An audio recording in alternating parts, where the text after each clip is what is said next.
పితా పుత్ర పవిత్రాత్మ నామమున ఆమేన్. సామెతల గ్రంథము 11వ అధ్యాయము. తప్పుడు తూనికలను ప్రభువు అసహించుకొనును, నిండు తూనికల వలన ఆయన ప్రమోదము చెందును. పొగరబోతునకు అవమానము తప్పదు, వినయవంతునకు విజ్ఞానము అలవడును. సత్యసంధులను సత్యమే నడిపించును, మోసగాండ్రను మోసమే నాశనం చేయును. మరణము ఆసన్నమైనప్పుడు సంపదలు రక్షింపలేవు, కానీ సత్య నిష్ట వలన మృత్యువు నుండి తప్పించుకోవచ్చును.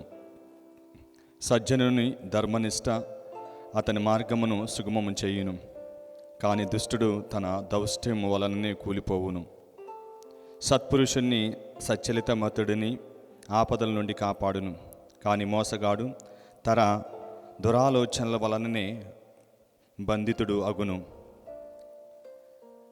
దుర్మార్గుని ఆశలు అతని మరణంతోనే అంతరించును, దుష్టుని కోరికలు ఫలింపజాలవు. పుణ్యజనుడు కష్టములను తప్పించుకొనును, కానీ ఇక్కట్టులు దుష్టుని మెడకు చుట్టుకొనును. దుష్టుడు తన మాటల ద్వారా తోటివారిని నాశనం చేయును, కానీ సజ్జనుడు తన విజ్ఞానం ద్వారా పొరుగువారిని రక్షించును. సత్యసంధుడు వృద్ధిలోనికి వచ్చినప్పుడు నగరము సంతసించును, దుర్మార్గుడు నశించినప్పుడు ప్రజలు ఆనందింతురు. సత్పురుషుని దీవెనలు పొంది నగరము వృద్ధి చెందును, కానీ దుర్మార్గుని మాట వలన పట్టణము పాడుగును. ఇతరులను చులకన చేయుట అవివేకి లక్షణము, విజ్ఞత కలవాడు మౌనమును వహించును. కొండెగాడు రహస్యమును వెల్లడి చేయును, కానీ నమ్మదగినవాడు రహస్యములను దాచి ఉంచును. హితోపదేశము లేని ప్రజలు నశింతురు, పెక్కుమంది హితోపదేశకులున్నచో భద్రత కలుగును. ఇతరులకు హామీగా ఉండువాడు దుఃఖము పాలగును, అన్యులకు పూచి పడని వానికి చీకు చింత లేదు. నెనరుగల స్త్రీ ఘనతను తెచ్చుకొనును, కానీ బలిష్ఠుడు ఐశ్వర్యను సంపాదించుకొనును. దయాపరుడు తనకు తానే మేలు చేసుకొనును, కానీ క్రూరుడు తనకు తానే కీడు చేసుకొనును. దుష్టుడు గడించి సొత్తు మోసకరము, ధర్మమును విత్తన సేద్యము చేయువాడు సత్ఫలితమును పొందును. ధర్మాత్ముడు జీవమును బడియును, దుష్టాత్ముడు చావును కొని తెచ్చుకొనును. ప్రభువు దుష్టవర్తనలను అసహించుకొనును, కానీ ఆయన సత్ప్రవర్తనలను ప్రీతితో చూచును. దుష్టునికి శిక్ష తప్పదన్నట్టు పరమసత్యము, కానీ సజ్జనుడు శిక్షను తప్పించుకొనును. వివేకము లేని సుందరమైన స్త్రీ పందిముక్కుకు ఉన్న బంగారం కమ్ము లాంటిది. మంచివాని కోరికలను మంచినే చేకూర్చిపెట్టును, కానీ దుష్టుల కార్యములు వమ్మగును. కొన్ని మార్లు ఉదారముగా ఖర్చు చేయువాని సంపదలు పెరుగును, మితముగా ఖర్చు చేయువాని సంపదలు తరుగును. ఉదారముగా నిచ్చువాడు వృద్ధి చెందును, నీళ్లు పోయువానికి దేవుడు నీళ్లు పోయును. ధాన్యములు నిల్వ చేయుని వానిని జనులు శపింతురు, దానిని 10 మందికి అమ్మువానికి నరులు దీవింతురు. మంచికి పూనుకొని వానికి దేవుని అనుగ్రహం లభించును, చెడుకు పూనుకున్న వానికి ఆ చెడుయే దాపరించును. తమ కలిమిని నమ్ముకున్నవారు పండుటాకుల వలె రాలిపోవుదురు, కానీ సజ్జనులు పచ్చని ఆకువలే పెంపు చెందుదురు.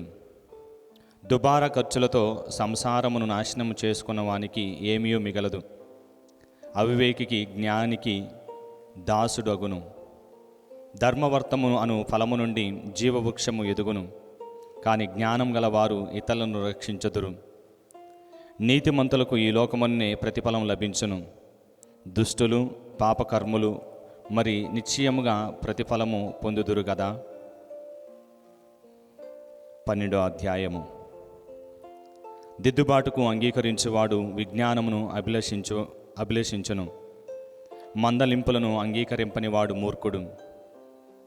ప్రభువు సజ్జన్ను ప్రీతితో చూచును, తంత్రములు పన్నువానిని నీరసించును. దౌష్ట్యము వలన ఎవరికి భద్రత కలగదు. ధర్మం వలన నరుడు వ్రేళ్ల పాతుకొనిన చెట్టు వలె నిలుచును. యోగ్యురాలైన భార్య తన భర్తకు కిరీటం వంటిది, కానీ మగనికి అపఖ్యాతి తెచ్చినది అతని ఎముకలలో పుట్టిన కుళ్ళు వంటిది. సజ్జనులు ప్రణాళికలు ధర్మయుక్తములై ఉండును, కానీ దుర్జనులు పన్నాగడులు మోసముతో నిండి ఉండును. దుష్టుల మాటలు చావును తెచ్చిపెట్టును, సత్పురుషుల పలుకులు ఆపద నుండి కాపాడును. దుర్జనులు గతించిన తర్వాత వారి సంతానము నిలవదు, సత్పురుషులు దాటిపోయిన తర్వాత వారి కుటుంబములు కొనసాగును. నరుని విజ్ఞానమును బట్టి అతనికి కీర్తి అబ్బును, మూర్ఖుని ప్రజలు నిర్లక్ష్యము చేయుదురు. గొప్పవాని వలె తిరుగుచు ఆకలితో చచ్చుట కంటే సామాన్యుని వలె బ్రతుకుచు కడుపు నిండా కూడు సంపాదించుకొనట మేలు. సత్పురుషుడు తన పశువులను దయతో చూచును, కానీ దుష్టుడు వాని పట్ల నిర్దయతో ప్రవర్తించును. ఓడలు వంచి పొలమును దున్నువానికి కరువు లేదు, వ్యర్థ కార్యములతో కాలము వెళ్ళబుచ్చువారికి మతి లేదు. దుష్టులు దుష్కార్యములనే చేయగోరుదురు, సజ్జనులు వ్రేళ్ల పాతుకొనిన చెట్టు వలె నిలుతురు. దుష్టుడు తన మాట వలనే వలలో చిక్కుకొనును, కాని సజ్జనుడు చిక్కుల నుండి బయటపడును. నరుడు తన పలుకుల వలన సంపదలు బడియును, పనిని బట్టి ఫలితముండును. మూర్ఖునికి తన కార్యమే మంచిదిగా తోచును, కాని జ్ఞాని ఇతరుల వలె సలహాను వినును. మూర్ఖుడు అవమానమునకు పొందిన వెంటనే కోపమును ప్రదర్శించుడు, కాని నీతిమంతుడు తనకు కలిగిన అవమానమును లెక్క చేయడు. సత్యము చెప్పుట అనగా న్యాయమును జరిగించుట, బొంకులాడుట అనగా అన్యాయమును పెంచుట. కొందరి మాటలు బాకుల వలె కుచ్చుకొనును, కానీ బుద్ధిమంతులు పలుకులు ఔషధము వలె మేలు చేయును. సత్యము కలకాలము నిలుచును, అబద్ధము క్షణకాలం మాత్రమే నిలుచును. కుట్రలు పన్నువారు తమకు తామే వంచుకొందురు, మంచిని పెంచువారు ఆనందమును పొందుదురు. సన్మార్గులకు ఆపదలు వాటిల్లవు, దుర్మార్గులకు మాత్రము తిప్పలు తప్పవు. అబద్ధములాడు నరుణ్ణి దేవుడు అసహించుకొనును, నిజము పలుకు వానిని ప్రీతితో చూచును. బుద్ధిమంతుడు తన విద్యను బయటికి కనిపింపనీయడు, కానీ శుంఠం తన అజ్ఞానమును ఎల్లరికీ వెల్లడి చేయును. కష్టించి పని చేయువాడు అధికారి అగును, కానీ సోమరపోతు బానిసగును. విచారం వలన నరుడు సంతోషం కోల్పోవును, కరుణాపూరిత వచనముల వలన ఆనందం చేకూరును. సజ్జనుడు తోనివానికి దారుచూపును, దుష్టిని ద్రోవ వానినే పెడదారి పట్టించును. సోమరపోతునకు వేట చిక్కదు, శ్రమించి పని చేయువానికి ఫలితమబ్బును. ధర్మపదము జీవమునకు చేర్చును, దుష్టపదము మృత్యువునకు కొనిపోవును. 13వ అధ్యాయము. విజ్ఞత కలిగిన కుమారుడు తండ్రి దిద్దుబాటును అంగీకరించును, కానీ పొగరబోతు మందలింపను లెక్క చేయడు. మంచివాడు తన వాక్కు వలన సత్ఫలము అనుభవించును, చెడ్డవాడు దౌర్జన్యమున చేయుటకై కాచుకొని ఉండును. నోటిని అదుపులో పెట్టుకొనిన వాడు జీవమును బడియును, తెగవాడేవాడు బ్రతుకును కోల్పోవును. సోమరిపోతు అన్నమును ఆశించును, కానీ వారికి తిండి దొరకదు. కష్టించి పనిచేయు వారికి అన్నీయూ సమృద్ధిగా లభించును. సత్పురుషులకు కళ్ళలు గిట్టవు, కాని దుష్టుని పలుకులు అసహ్యముగాని అవమానకరంగాను ఉండును. ధర్మము సజ్జన్ను కాపాడును, అధర్మము దుష్టుణ్ణి నాశనం చేయును. కొందరు ఏమీ లేకుండాను సంపన్నుల వలె నటింతురు, కొందరు చాలా సిరి సంపదలు ఉన్న పేదవాళ్ళ వలె చూపట్టుదురు. ధనవంతుడు స్వీయ ప్రాణమును కాపాడుకొనుటకు తన సొత్తును వెచ్చింపవలసి ఉండును, కానీ పేదవాడు అట్టి బెదిరింపుననే వినడు. పుణ్యపురుషుని దీపము దేదీపం మానముగా వెలుగును, దుష్టుని దీపము ఆరిపోవును. పొగరబోతుతనము తగువలోకి తెచ్చును, విజ్ఞత గలవాడు సలహా నడుగును.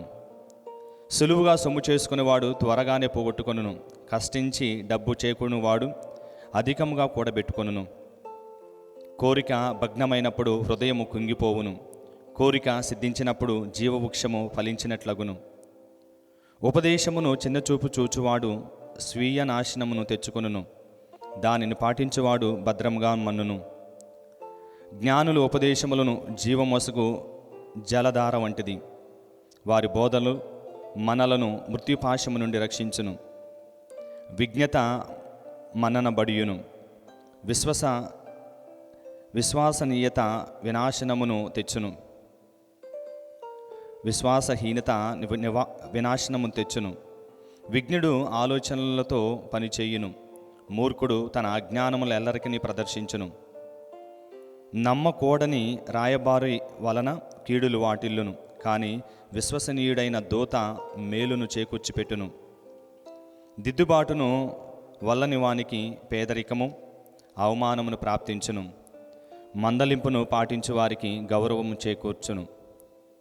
కోరికలు ఫలించిన సంతసము కలుగును. దుష్కార్యముల నుండి వైదొలుగుట మూర్ఖునికి యావగింపు. జ్ఞానితో చెలిమి చేయువాడు జ్ఞానియగును. మూర్ఖునితో స్నేహం చేయువాడు నాశనమగును. ఆపదలు దుర్మార్గుల వెంటబడును. సత్పురుషులు శుభములు బడియుదురు. సత్పురుషుని ఆస్తి తరతరముల వరకు అతని వంశజులకే దక్కును. దుష్టుని సొమ్ము పుణ్యపురుషులకు దక్కును.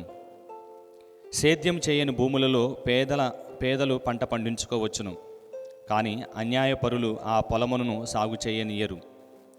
బెత్తము వాడని తండ్రి పుత్రుణ్ణి ప్రేమించినట్లు కాదు, తనయుణ్ణి ప్రేమించు తండ్రి వానిని శిక్షించి తీరును. పుణ్యపురుషుడు కడుపు నిండా తినును, దుష్టుడు ఆకలితో చచ్చును. 14వ అధ్యాయము. వివేకవతులైన స్త్రీలు గృహములను నిర్మింతురు, కానీ అవివేకవతులు వానిని కూల్చివేయుదురు. సత్యవర్తనుడు దేవునికి భయపడును, దుష్టవర్తనుడు దేవుణ్ణి లక్ష్యం చేయడు. మూర్ఖుడి నోట పొగరు అనేది బెత్తం గలదు, కానీ బుద్ధిమంతుని పెదాలు అతడికి కాపుదలాగును.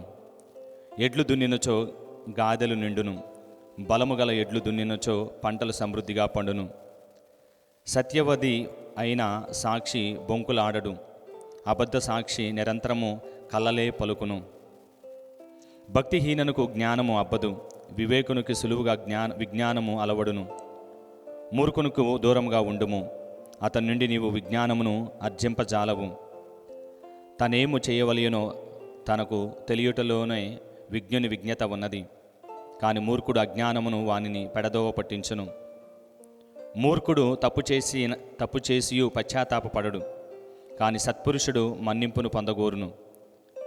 ఎవరి వ్యధ వారికే తెలియను, ఎవరి సంతోషమును అన్యులు పంచుకోజాలరు. దుష్టుని ఇల్లు కూల్చివేయబడును, సజ్జనుని ఇల్లు దృఢంగా ఉండును. మంచి మార్గము వలనే కనిపించుచున్నది కూడా కడకు మృత్యులోకమునకు కొనిపోవచ్చును. మన సంతోషములో కూడా విషాదము మిళితమై ఉండును, ఆనందం తరువాత దుఃఖం వచ్చును. దుష్టుడు తన కార్యములకు తగిన ఫలమునే బడియును, సజ్జనుడు తన పనులకు బహుమతి పొందును. అమాయకుడు ఇతరులు చెప్పినదెల్లా నమ్మును, తెలివిగలవాడు మంచి చెడులను ఆరసిగాని అడుగు వేయడు. జ్ఞాని ముందుగానే జాగ్రత్తపడి అపాయం నుండి తప్పుకొనును, కానీ మూర్ఖుడు నిర్లక్ష్యం వలన ప్రమాదము చేకొనును. కోప స్వభావము వెర్రి పనులను చేయును, కానీ జ్ఞాని ప్రశాంత మనస్కుడుగా ఉండును. మూర్ఖుడికి మూర్ఖత్వమే దక్కును, కానీ బుద్ధిమంతునికి విజ్ఞాన కిరీటం అబ్బును. దుష్టుడు శిష్టునికి దండము పెట్టవలయను, దుర్మార్గుడు సజ్జనుని ద్వారం వద్ద వేచి ఉండవలయను. పేదవానిని ఇరుగు పొరుగు వారు చేతరించుకుందురు, కలిమి గలవానిని చాలామంది మిత్రులు ముందురు. పొరుగువానిని చిన్నచూపు చూచువాడు పాపం కట్టుకొను, పేద సాధనలు కరుణించేవాడు సంతోషమును అనుభవించును. కీడు తలపెట్టువారు తప్పున కురుదురు, మేలు తలపెట్టు వారికి ఆదరాభిమానములు ప్రాప్తించును. కష్టించి పని చేసినచో సత్ఫలితము కలుగును. కబుర్లతో కాలము వెళ్ళబుచ్చినచో లేమి అబ్బును. జ్ఞానికి విజ్ఞానమే కిరీటము, మూర్ఖునికి మూర్ఖత్వమే శిరోభూషణము. సత్యవాదియగు సాక్షి ప్రాణములను రక్షించును, అసత్య సాక్షి ప్రజలను మోసగించును. దేవుని పట్ల భయభక్తులు గలవారికి చీకు చింత లేదు, అతని సంతతిని కూడా ప్రభువే రక్షించును. దైవ భయము జీవజలధార వంటిది, దాని వలన మృత్యుపాశము నుండి తప్పించుకోవచ్చును. ఎక్కువ మంది ఏలువాడు గొప్ప రాజు, ప్రజలు లేనిచో రాజు చెడును. శాంత మనస్కుడు జ్ఞాని, తొందరపాటు మనిషి వట్టి మూర్ఖుడు. శాంత గుణముల వలన ఆయు ఆరోగ్యములను కలుగును. అసూయ ఎముకల్లో పుట్టిన కుళ్ళు వంటిది. పేదవాడిని పీడించువాడు అతన్ని కలిగించిన సృష్టికర్తను అవమానించును. దరిద్రుని కరుణించువాడు దేవుణ్ణి గౌరవించును. దుష్టుడు తన దుష్కార్యముల వలననే పతనమగును.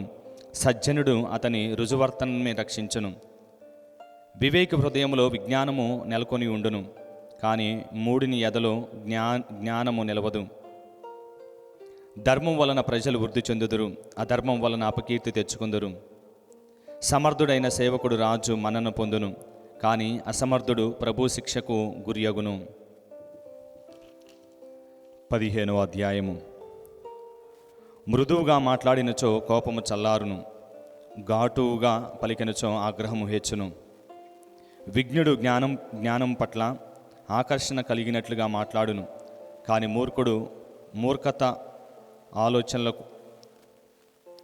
మూర్ఖత పలుకుచు మాట్లాడును. ప్రభు సమస్తమును పరికించును, నరులు చేయు మంచి చెడులను కూడా గమనించును. కరుణాపూరితముగా మాట్లాడు జీవవృక్షం వంటిది. గట్టువుగా మాట్లాడు నాలుక హృదయమును కృంగతీయును. జనుకుని మందలింపులను త్రోసిపుచ్చువాడు మూర్ఖుడు, అతని దిద్దుబాటును అంగీకరించువాడు వివేకి. జ్ఞానికి సంపదలు నిలుచును, కష్టకాలమున దుష్టుని సొత్తు నాశనమగును. జ్ఞానమును వెదజల్లునది విఘ్నులు కాని మూర్ఖులు కాదు. ప్రభు దుష్టుని బలిని అసహించుకొనును, సజ్జనుని ప్రార్థనల వలన ప్రీతి చెందును. దుష్టుని పోకడలు ప్రభువుకు నచ్చవు, ధర్మాత్ముని అతడు మెచ్చుకొనును. సన్మార్గమును తప్పిన వానికి కఠినమైన శిక్ష పడును, దిద్దుబాటును అంగీకరింపని వానికి చావు మూడును. ప్రభువు పాతాళ లోకము కూడా పరిశీలించి చూచినచో నరుడు హృదయములను పరీక్షింపడా? భక్తిహీనుడు మందలింపులను అంగీకరింపడు, జ్ఞానిని సలహా అడగడు. ఆనంద హృదయుని మనస్సు సంతోషంగా ఉండును, దుఃఖ మనస్కుని వదనము దిగులుగా నుండును. వివేకి విజ్ఞానమును అర్జించగోరును, మూడునికి మౌఢ్యము చాలును. అభాగ్యమునకు ప్రతిదినము కష్టదినమే, సంతోష చిత్తునికి సదా ఆనందంపు విందే. శ్రీమంతుడివై ఉండి ఆందోళనకు గురియగుట కంటే పేదవాడివై ఉండి దైవభయం కలిగి ఉండట మేలు. ద్వేషముతో వడ్డించిన మెరుగైన మాంసాహారము కంటే ప్రేమతో పెట్టిన కందమూలములు మేలు. కోపశీలుడు వివాదమును పెంచును, శాంతి కాముడు కలహములను అణుచును. సోమరపోతునకు మార్గము నిండా ముండ్లుండును, క్రియాశీలుని బాట రాచబాట. విజ్ఞానుడైన కుమారుడు తండ్రికి ఆనందమును చేకూర్చును, మూర్ఖుడైన పుత్రుడు తల్లిని తిరస్కరించును. మూర్ఖుని మూర్ఖత్వము నచ్చును, కానీ జ్ఞానధర్మము నాచరించను. హితోపదేశము లేనిదే పథకములు ఫలింపవు, పెక్కుమంది హితోపబోధకులు ఉన్న చోట కార్యములు నెరవేరును. అవసరమునకు తగిన జవాబు చెప్పినచో ఆనందం కలుగును, సమయోచితమైన సమాధానము సంతోషమును చేకూర్చును. జ్ఞాని జీవమునకు చేర్చు వృద్ధపదమునకు పోవునే గాని పాతాళమునకు కొనిపోవు అదో మార్గమున పోడు. ప్రభు పొగరబోతుని ఇల్లు నేలమట్టము చేయును, కానీ ఆయన వితంతు పొలమును గట్టులను కాపాడును. ప్రభు కుట్రలు పన్నువారిని అసహించుకొనును, సజ్జనుని సద్వకమూల్యములను ఆయనను ప్రీతి కలిగించును. దురాశతో సొమ్ము చేసుకున్న వాని కుటుంబమునకు ఆపద తప్పదు. లంచము పుచ్చుకొనని వాడు జీవము బడియును. ధర్మాత్ముడు ఆలోచించి గాని మాట్లాడడు, ఆలోచన లేని దుష్టుని పలుకుల వలె ముప్పు వచ్చును. ప్రభు దుష్టునికి దూరంగా ఉండును, కానీ అతడు సజ్జనుని వేడుకొల్ని ఆలించును. కన్నుల కాంతి వృద్ధిని సంతోషము కలిగించును, చల్లని వార్త ఎముకలకు పుష్టినిచ్చును. దిద్దుబాటును అంగీకరించువాడు బుద్ధివంతుల వర్గమును చేరును, మందలింపును అంగీకరింపని వాడు తనకు తానే కీడు చేకూనును. దిద్దుబాటును అంగీకరించువాడు వివేకము బడియును. దయోభయం వలన విజ్ఞానమబ్బును, వినయం వలననే గౌరవము కలుగును. ఈ రోజుతో సామెతల గ్రంథము 15వ అధ్యాయము పూర్తవుతుంది. పిత, పుత్ర, పవిత్ర ఆత్మ నామమున ఆమేన్.